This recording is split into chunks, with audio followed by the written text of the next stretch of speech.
Hello, this is George Senda, the guy from Pittsburgh, and it's an all-green night. A Philadelphia team, a Pennsylvania team, has beaten the hated New England Patriots, and the year 40 has bitten Tom Brady on the butt. This is my Super Bowl 52 analysis. You turn 40, that's the age in sports where you're supposed to be finished. And I don't know if Tom Brady's finished, but he looked finished tonight. He tried to come back and kept missing passes. And the Philadelphia Eagles played a masterful game. They gave up too much yardage to Brady with penalties.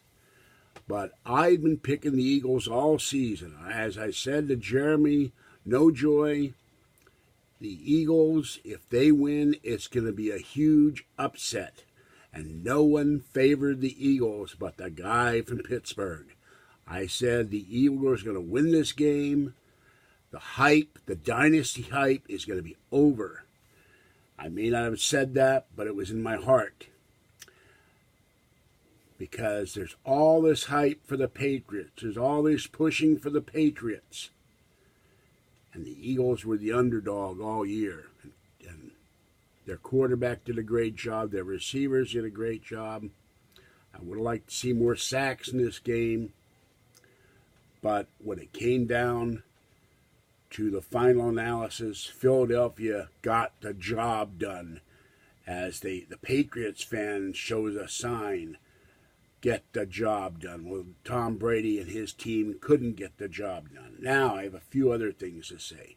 So, first of all, of course, congratulations to the Philadelphia Eagles. And this means also that the Steelers keep their record of the only team to win 6 rings. So poor Tommy, he'll have to go home crying that he doesn't get a sixth ring. Sorry, not seventh. And no Super Bowl for him. So that's why the towel is turned around tonight. And I got to say, analysis of a few things. Some of the commercials were really terrible. Pink, the next time you get picked to sing the national anthem, take the gum out of your mouth beforehand.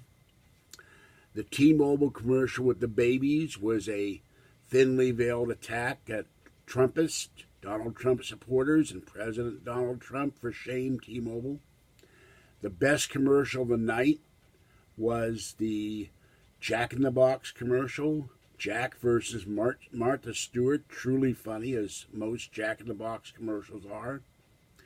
The Doritos Flaming Midget ad, or Little Person ad, whatever you want to call it, was weird.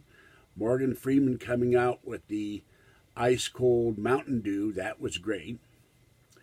I don't know what's with the Coke commercial they did. And the Australian Tourist Board commercial was amusing. Oh, I don't know what happened to Paul Hogan does not age well. They're doing Crocodile Dundee Jr. or his son. That was kind of amusing.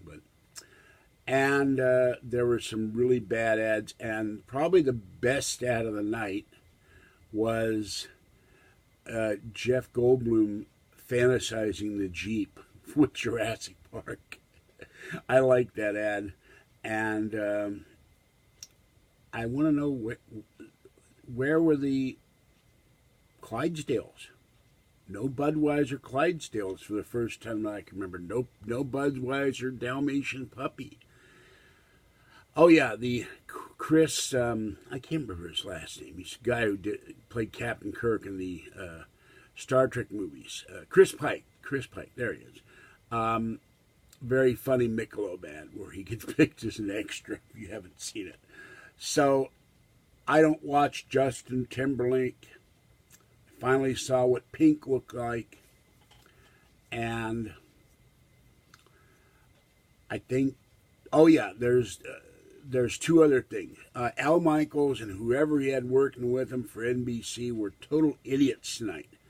They said that at one point that the players were reacting to America the Beautiful being sung when it was the national anthem, the Star Spangled Banner.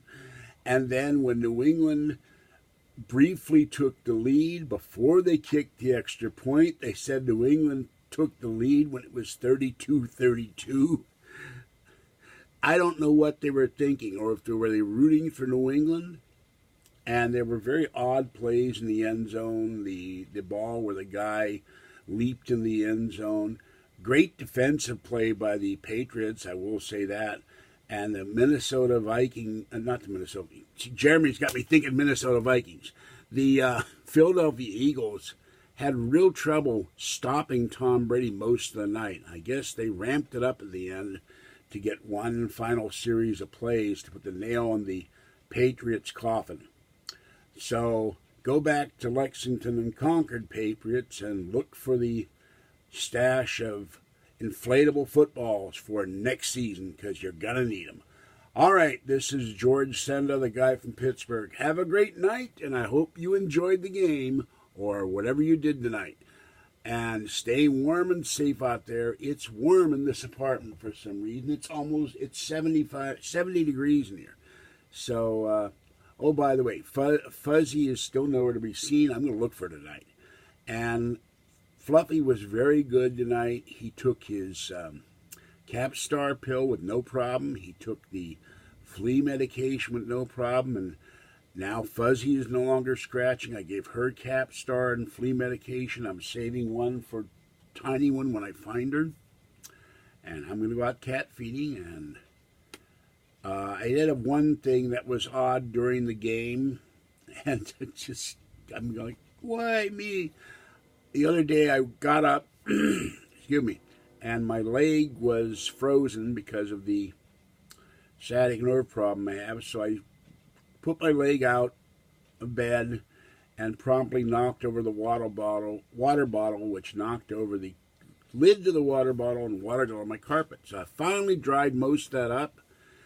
Well, this box for my iPad slides down this pile of stuff in front of the heater, and I had the coffee cup on top of the heater because I was busy writing to Jeremy and Justin. By the way, hello, Justin in Guatemala, and glad to hear that Mayan cat is well and happy.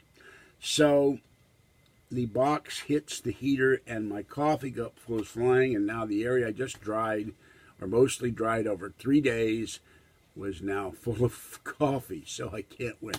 All right, I got to get some paper towels or something, or put some plastic sheeting. I'm always dropping soda, water, knocking stuff over right by the bed, because that's where I sit and eat while I'm watching stuff on my iPad. Great game, and I wasn't surprised. I've been rooting for Philadelphia all season, and I'm very glad they won, and they do have historical ties to the Steelers, as C.R. Baboni pointed out with the Steagles during World War II, as the two teams merged because everybody was going off to war.